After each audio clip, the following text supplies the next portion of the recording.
Perkenalkan, nama saya Teresia Olga Gunawan. Saya dari kelas 12 TKJB SMK Negeri 2 Banjarmasin.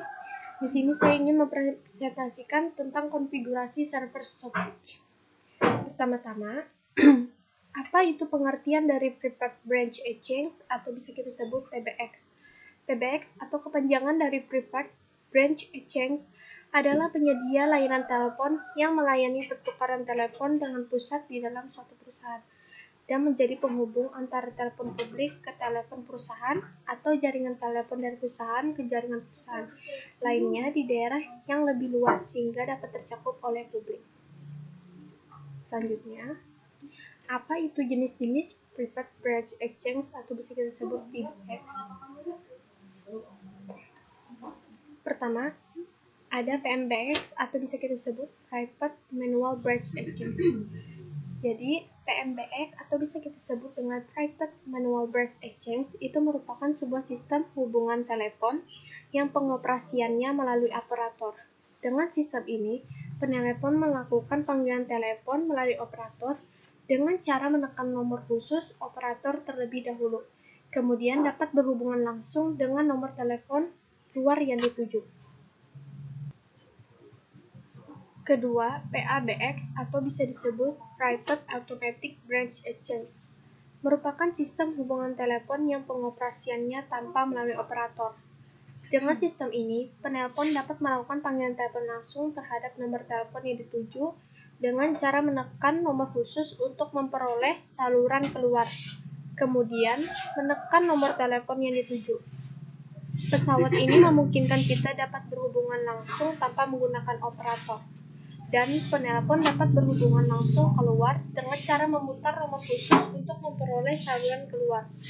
Setelah itu, penelpon baru memutar nomor telepon yang dikehendaki. Operator dapat pula dihubungi bila diperlukan dengan cara memutar atau kode yang telah ditentukan. Kemudian ketiga ada PABX atau bisa kita sebut Electronic Private Automatic Branch Exchange. PABX atau Electronic Private Automatic Branch Exchange itu adalah sebuah sistem PABX yang dibangun menggunakan sinyal dan kontrol switching elektronik untuk membedakan mereka dari beberapa desain dasar relay lama, atau relay itu bisa kita maksud lapisan yang lama. Perkembangan teknik persinyalan seksi komunikasi panggilan dengan PABX dibedakan dengan memisahkan sistem sinyal dan data melalui mekanisme sinyal dan kontrol switching elektronik melalui sistem persinyalan yang dikirim oleh perangkat telepon menuju sistem PABX akan diidentifikasi sebagai dasar PABX melalui jalur yang tepat untuk sampai pada perangkat tujuan. Setelah jalur komunikasi melalui relay otomatis ditetapkan, baru data suara akan dilewatkan melalui jalur tersebut. Selanjutnya ada KTS atau Key Telephone System. Apa itu Key Telephone System? Jadi Key Telephone System adalah sistem switching di sisi pengguna yang dalam operasinya dapat dihubungkan ke PSTN dan menggunakan pesawat keyphone sebagai perangkat terminalnya. KTS merupakan teknologi yang dapat dikatakan sebagai versi minimalis dari sistemnya PBX. Hal ini dikarenakan KTX hanya menyediakan mekanisme switching jalur dari jaringan PBX internal telepon network menuju STO, atau kita bisa sebut dengan Central Telepon Otomatis atau pusat penyedia jalur telekomunikasi. Cara kerjanya cukup sederhana. Setiap permintaan panggilan dari perangkat telepon yang menggunakan layanan PBX dengan tujuan perangkat telepon di luar jaringan akan dilewatkan oleh PBX menuju KTS. Oleh perangkatnya KTS tadi, data tersebut baru akan diidentifikasi dan ditetapkan jalur yang tepat menuju STO. Selanjutnya ada PNX atau bisa kita sebut dengan Pocket Network Exchange. PNX atau bisa kita sebut dengan Packet Network Exchange itu merupakan PABX generasi awal yang hanya mampu mengelola sistem telekomunikasi jaringan telepon internal, misalnya dalam perusahaan, gedung dan kampus, maupun dalam prosedur penomoran, maupun sebagai pusat pengendalian jalur komunikasi. Perkembangan teknologi VoIP yang memungkinkan komunikasi suara melalui perangkat komputer berbasis jaringan TCP atau IP menyebabkan PBX mulai mengembangkan teknologi PBX. Dengan PBX itu, PBX mampu melayani komunikasi telepon, baik secara analog maupun telepon digital. VoIP secara bersamaan, pada versi awal, teknologi PBX masih membutuhkan operator atau manusia untuk menghubungkan panggilan. Namun, karena seiring perkembangan teknologi semakin canggih, proses tersebut telah menggunakan sistem otomatis yang bisa disebut dengan PBX. Oleh karena itu, sekarang ini menggunakan istilah PBX dan PBX seringkali dianggap sama. PBX memiliki beberapa kategori dan penggunaannya. Perbedaan kategori PBX ini dalam bentuk keluaran data yang dihasilkan serta teknologi yang digunakan di dalamnya. Jadi berikut akan dijelaskan jenis-jenis sistem PBX yang bisa kita gunakan. Kita akan masuk ke sistem PBX. Pertama ada PBX digital. PBX yang satu ini merupakan salah satu jenis PBX yang memiliki output data digital. Jenis PBX ini biasanya menggunakan kabel tilion 4 kawat, memiliki beberapa fitur seperti conference call, serta menggunakan telepon khusus untuk menyambungkannya karena harus terlebih dahulu dikonversi dari data digital menjadi suara. PBX digital merupakan teknologi terbaru dari sebelumnya, dan kelebihannya adalah di mana masing-masing pesawat teleponnya dapat berfungsi sebagai operator konsol. Perkembangan PBX digital sekarang sangat tinggi, dan banyak perkantoran yang beralih menggunakan PBX yang berjenis PBX digital. Karena apa ya? Karena memang PBX jenis digital ini menawarkan fitur yang lebih lengkap dan lebih canggih dibandingkan dengan PBX analog. PBX analog adalah sistem telepon yang dapat diatur melalui sistem antarmuka berbasis website atau komputer. Dengan adanya PBX ini, Anda tidak akan membutuhkan perangkat keras atau hardware apapun untuk melakukan instalasi PBX. Apa perbedaan yang cukup mencolok dari PBX digital dan PBX analog? Dapat kita lihat dari proses transmisi suaranya, yaitu yang sebelumnya analog menjadi digital. Kemudian PBX analog. PBX jenis ini merupakan yang mempunyai output atau extension sebagai sinyal analognya. PBX jenis ini sudah menggunakan sinyal analog, seperti single line telepon sehingga dia tidak membutuhkan telepon khusus. Kelebihan dari PBX jenis analog ini adalah Anda tidak perlu menyiapkan telepon khusus. Banyak perusahaan-perusahaan yang tertarik untuk membeli alat ini untuk penjualan PBX analog Panasonic ini biasanya kita dapatkan di tempat yang terpercaya. Pembelian PBX analog memang cukup harganya murah ya, dan berguna dalam jangka waktu yang pendek tapi hal tersebut akan sangat menyulitkan ke depannya, terutama jika Anda harus berhubungan atau melakukan integrasi sistem dengan kebutuhan sistem seperti VoIP dan CRM, atau bisa kita sebut Customer Relationship Management. Kemudian selanjutnya, PBX Hybrid. PBX jenis ini adalah PBX gabungan antara PBX analog dan digital, dan memiliki 4 kabel di setiap outputnya. Dengan gabungan kedua PBX Panasonic di atas, fitur yang didapatkan menjadi semakin lebih baik karena adanya fitur-fitur baru maupun fitur lama yang ditambahkan dan ditambahkan kembali. Mesin PBX Panasonic KX TDE 600 merupakan salah satu mesin PBX hybrid yang sudah ada di pasaran. Dengan berbagai fitur yang ada dan kegunaannya yang fleksibel dan mudah digunakan, sebaiknya Anda memiliki mesin hybrid ini untuk digunakan di kantor ataupun di rumah, karena PBX hybrid merupakan gabungan dari analog dan digital, dan outputnya dan Dan fitur-fiturnya bisa kita dapatkan dari PABX analog dan digital. Dapat kita temukan fiturnya di PABX hybrid. Selanjutnya adalah IP PABX. Berbeda dengan PABX yang lainnya, tercipta PABX jenis ini karena meningkatnya kebutuhan data yang diperlukan. IP PABX menggunakan jaringan data IP atau kita bisa sebut Internet Protocol sebagai jaringannya untuk mengirim berbagai percakapan dalam bentuk paket data. IP PABX juga mampu dijalankan dengan sistem analog dan digital, serta tentunya jaringan data IP. Fungsi lain dari PABX jenis ini yaitu bisa dijadikan sebagai modem.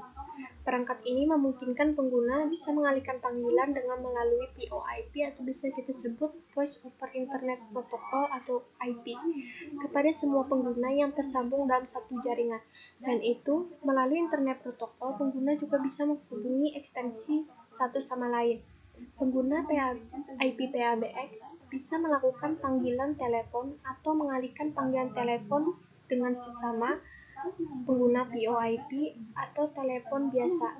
Apabila kantor Anda memiliki telepon tradisional, maka pengguna tetap sama-sama dapat melakukan hal tersebut. Selanjutnya kita akan membahas sistem PABX berdasarkan dari sisi link atau penghubung. Pertama, hunting group. Hunting group adalah sekelompok nomor ekstensi yang diatur untuk memproses panggilan tertentu. Panggilan yang masuk akan diputar dalam hunting group sampai mendapatkan jawaban. Contohnya, terhadap suatu hunting group dengan 5 nomor ekstensi, yaitu dari nomor 1001 misalkan sampai 1005. Panggilan masuk akan diterima oleh ekstensi 1001 tadi. Jika tidak dijawab, maka akan diteruskan ke 1002. Panggilan akan diteruskan lagi hingga 1005 jika masih tidak ada jawaban. Jika setelah menghubungi semua ekstensi dalam grup masih tidak ada jawaban, sistem akan mengirimkan sinyal sibuk ke pemanggil. Pengaturan algoritma panggilan pada hunting group dapat disesuaikan dengan kebutuhan pengguna. Kemudian ada BRA atau kita bisa sebut dengan Basic Rate Access. BRA atau bisa kita sebut dengan istilah Basic Rate Interface atau BRI 2B plus D 2B1D merupakan salah satu tipe konfigurasi pada layanan Integrated Service Digital Network atau kita disebut ISDN yang dapat digunakan non-subscriber line untuk menangani layanan komunikasi data suara dalam sistem telepon analog. Jadi karakteristik dari BRA atau tersedianya dua jenis saluran yaitu dua buah channels B yang masing-masingnya beroperasi pada kecepatan 64 kbps dan sebuah saluran kontrol D atau disebut delta atau channel D dapat beroperasi pada kecepatan 16 kbps. Fungsi channel B untuk menangani sambungan data suara atau pengguna, sedangkan channel D kita gunakan untuk kombinasi data, kontrol atau persinyalan, serta pengoperasian paket data jaringan berbasis X25. Dalam penggunaan dua buah channel B dapat digabungkan menjadi satu kanal dengan total data rate sebesar 128 kbps. Hal ini sering kali diimplementasikan dalam sistem ISDN PABX berskala kecil, contohnya di tingkat perumahan dan home industry. Kemudian ada DID atau kita bisa sebut Direct Inward Dialing. DID adalah layanan yang diberikan provider telepon yang memungkinkan alokasi sejumlah nomor telepon yang terkait dengan satu atau lebih saluran telepon. Jadi, dengan adanya DID, perusahaan dapat menetapkan nomor telepon private untuk setiap karyawannya, tanpa kita memerlukan saluran telepon fisik yang terhubung ke PABX untuk setiap koneksinya. Sebagai contoh nih, perusahaan yang memiliki 50 karyawan yang masing-masingnya memiliki nomor telepon dan ekstensi yang terpisah-pisah. Jadi dapat menyewa 10 saluran telepon fisik. Sistem ini memungkinkan terjadinya 10 panggilan telepon secara bersamaan. Jadi, jika salurannya penuh, karyawan lain harus menunggu hingga salurannya tersedia. Penelpon juga yang menghubungi ketika semua salurannya sedang sibuk akan mendapatkan sinyal sibuk atau diarahkan ke sistem pesan suara. Sistem DID juga dapat digunakan untuk transmisi teks atau seperti pesan suara dan koneksi suara langsung. Layanan ini juga memberikan keuntungan bagi kita, yaitu menghemat biaya operator switchboard, panggilan yang lebih cepat, dan hubungan yang lebih personal karena setiap penelpon akan menghubungi ke nomor private karyawan secara langsung, bukan ke perusahaannya. Selanjutnya ada PRA atau kita bisa sebut Primary Rate Access. PRA merupakan tipikal atau jenis layanan dengan PABX yang memungkinkan terjalinnya koneksi telekomunikasi digital end-to-end yang dapat menangani 23 jenis sambungan seperti voice, data, dan video secara bersamaan. Teknologi PRA menjadi standar antarmuka telekomunikasi dalam ISDN atau yang itu disebut Integrated Service Digital Network dengan struktur sebagai berikut. Yang pertama ada 23 channel B dan 1 channel D yang atau bisa kita sebut atau bisa kita singkat saja 23B plus D. Kemudian yang kedua ada 30 channel B dan 1 channel D atau kita singkat dengan 30B plus D. Channel B jadi mampu bekerja pada kecepatan kurang lebih 64 kbps dalam mentransmisikan data dan suara atau disebut voice. Sedangkan channel D yang bertugas mengatur persinyalan dan paket data juga mampu beroperasi pada bitrate kurang lebih 64 kbps. Primary Rate Interface atau bisa kita sebut PRI adalah standar antarmuka atau telekomunikasi yang digunakan pada layanan ISDN untuk membawa beberapa suara DSO dan transmisi data antar jaringan dan pengguna. Kemudian kita akan membahas sistem hunting. Apa-apa saja itu sistem hunting? Apa itu sistem hunting? Jadi sistem hunting itu adalah membagi satu nomor telepon ke dalam beberapa sambungan teleponnya, di mana dengan satu nomor telepon dapat digunakan untuk beberapa saluran sekaligus. Penggunaan telepon hunting maksudnya adalah agar setiap panggilan telepon yang masuk dapat dilayani tanpa harus menunggu dan mendengar nada sibuk walaupun salah satu saluran sedang digunakan. Misalnya nih, kita menghubungi salah satu perusahaan, misalkan menanyakan info pekerjaan atau lowongan pekerjaan. Jadi ketika melakukan panggilan telepon, biasanya kita akan ditanya ingin menghubungi bagian atau departemen mana. Lalu kita akan mendengar nada panggil lagi untuk disambungkan ke departemen yang bersangkutan.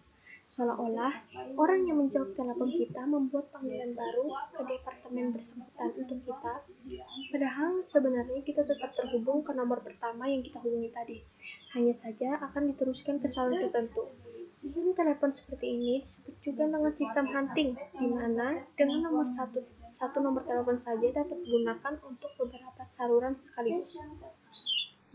Nah, apa saja perbedaan sistem hunting dengan PBX? Jadi PBX itu adalah metode panggilan telepon melalui jaringan data IP. Sedangkan hunting adalah metode mendistribusikan atau membagi panggilan telepon dari nomor telepon tunggal ke beberapa kelompok saluran telepon. Selanjutnya, ada jenis-jenis hunting. Apa-apa saja jenis-jenis hunting? Pertama ada circular hunting.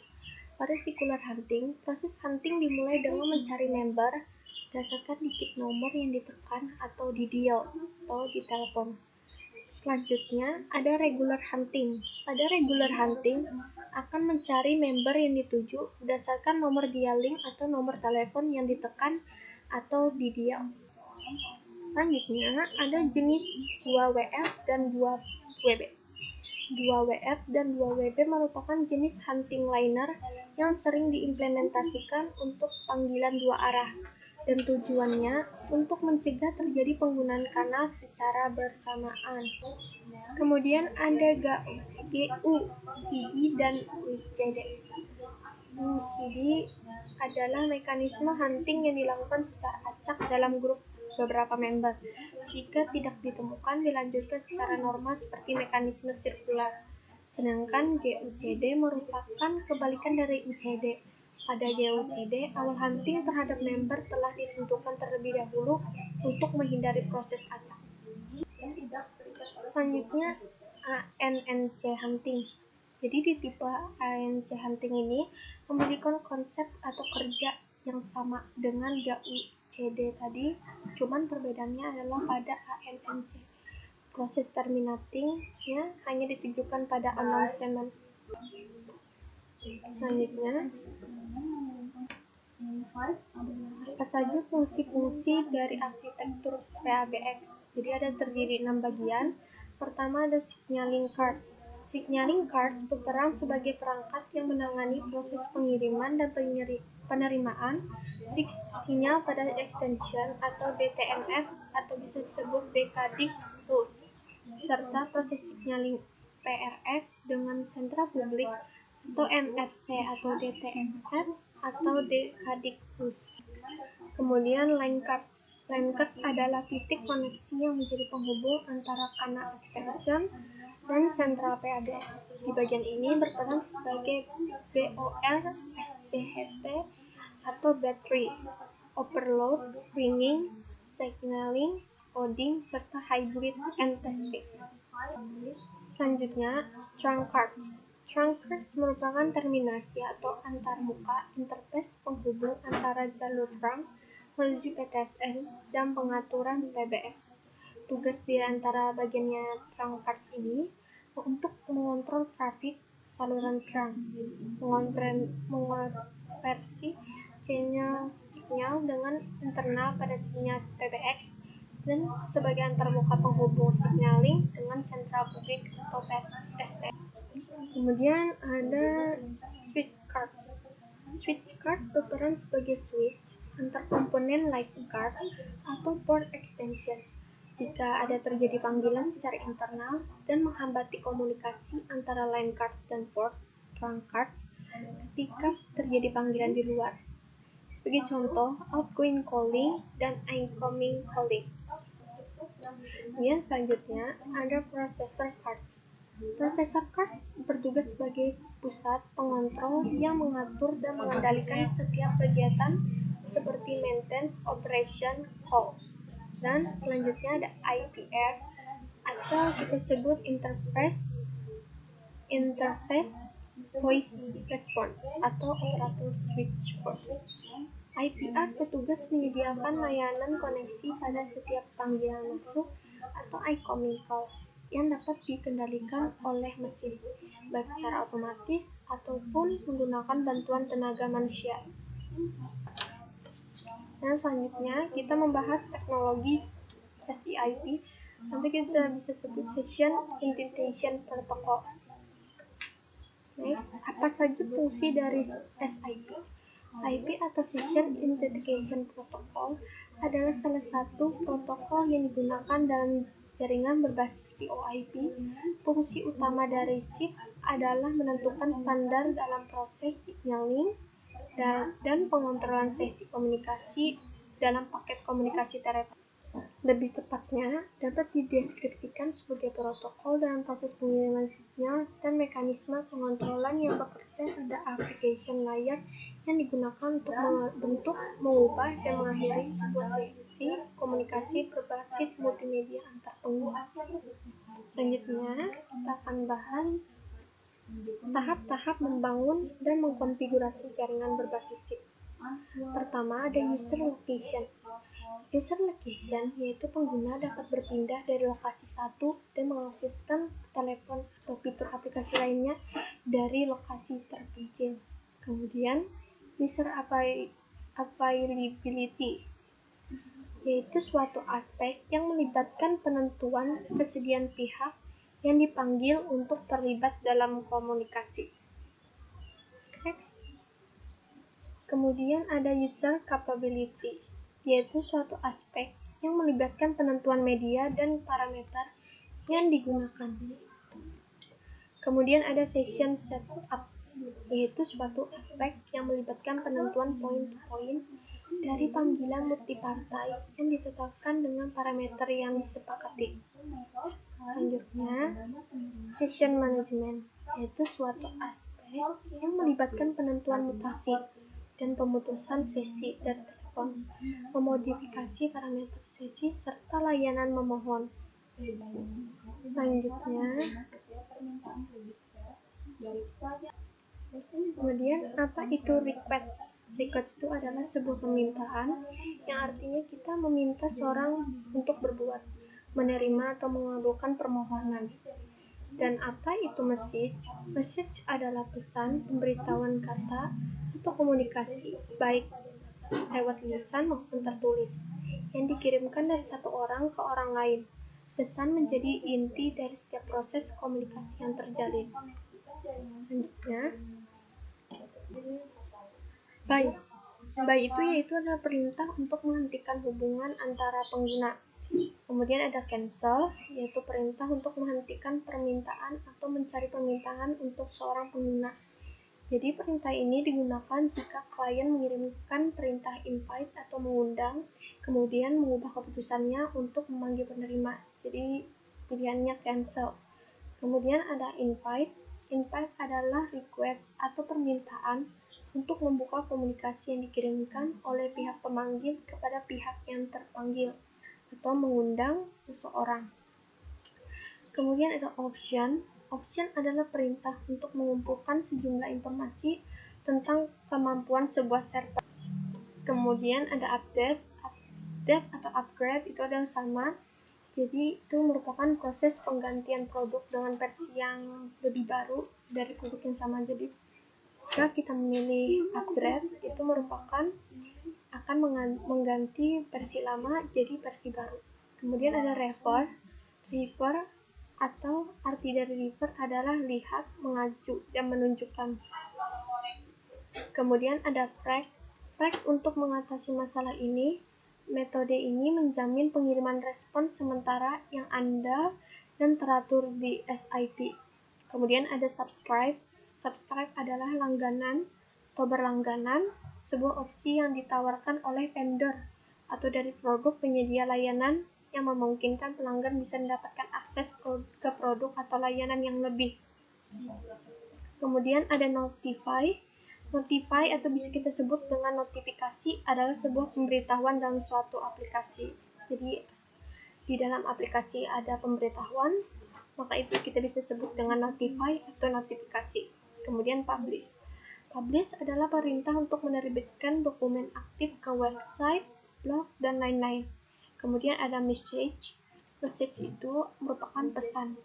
Adalah pemberitahuan, kata, atau komunikasi baik secara lisan ataupun tertulis yang dikirim dari satu orang ke orang lain. Jadi pesan menjadi inti dari setiap proses komunikasi yang terjalin. Selanjutnya adalah info. Info atau bisa kita sebut dengan informasi adalah pesan atau ucapan atau ekspresi atau kumpulan pesan yang terdiri dari order sequence dari simbol atau makna yang dapat ditafsirkan dari pesan atau kumpulan pesan dan juga perintah yang digunakan pada pertengahan sesi signaling atau menghubung. Apa itu respons? Respon itu merupakan tanggapan dari kita atas pertanyaan atau pendapat. Selanjutnya, apa saja kode-kode respon? Jadi pertama ada 1XX. Jadi 1XX disebut dengan provincial zona atau kita bisa sebut dengan sementara, yang memberikan informasi bahwa request yang dikirimkan tadi telah diterima dengan baik dan sedang dalam proses pengerjaan. Kemudian ada 2XX.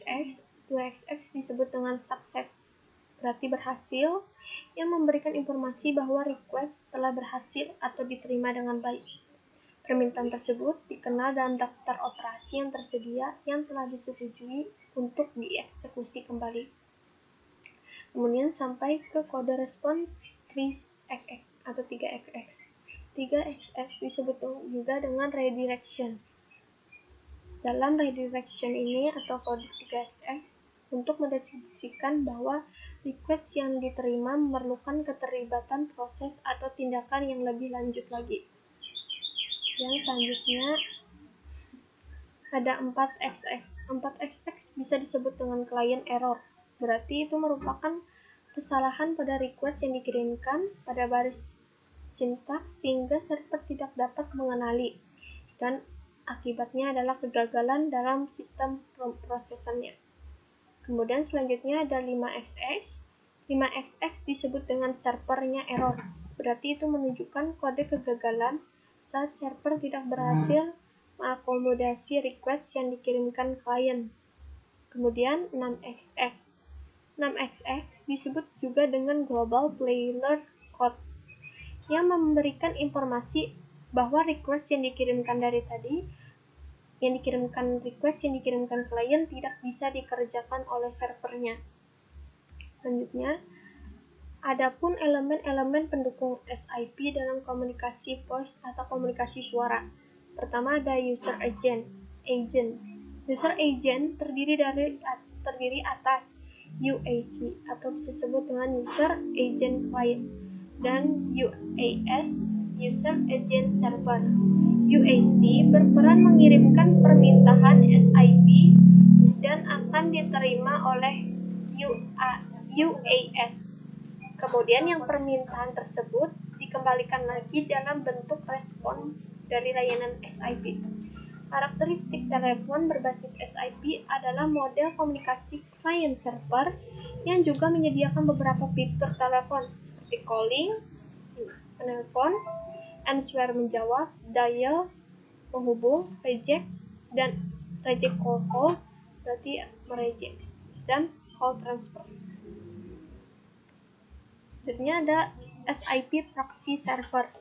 Dalam elemen ini juga terdiri atas UAS dan UAC yang bekerja sebagai komponen perantara antar komponen dalam jaringan. Server proxy memainkan peranannya dalam menentukan alokasi routing dan menjamin bahwa pengiriman request dari klien server akan lebih cepat dan dekat rootnya. Selain itu, server proxy juga berhak mengatur kebijakan bahwa pengguna dapat melakukan dialing dan percakapan atau tidak. SIP proxy server yang mampu meroutkan pesan ke banyak penerima disebut dengan forking proxy. Artinya, forking request atau permintaan forking dapat menangani beberapa permintaan dalam sebuah layanan. Selanjutnya, redirect server. Redirect server itu merupakan server pengalih yang menghasilkan kode respon yang kita bahas tadi, yaitu kode respon 3xx atau redirection pada setiap permintaan yang diterimanya.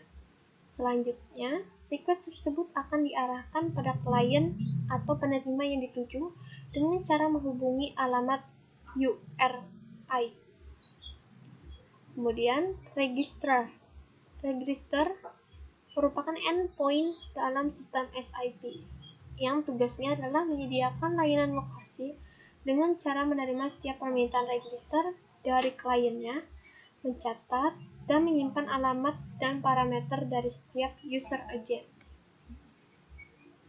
Kemudian ada Session Border Controller. Session Border Controller atau bisa kita sebut dengan SBC adalah elemen jaringan yang digunakan untuk melindungi suara berbasis SIP melalui jaringan Internet Protocol atau VoIP. Penerapan awal SBC difokuskan pada batas antara dua jaringan penyedia layanan di lingkungan piring. Terakhir, ada gateway. Gateway dapat digunakan untuk mengkoneksikan jaringan SIP ke jaringan yang lainnya, seperti jaringan PSTN atau jaringan packet switch. Sekian dari presentasi saya, salah hilaf mohon maaf. Terima kasih.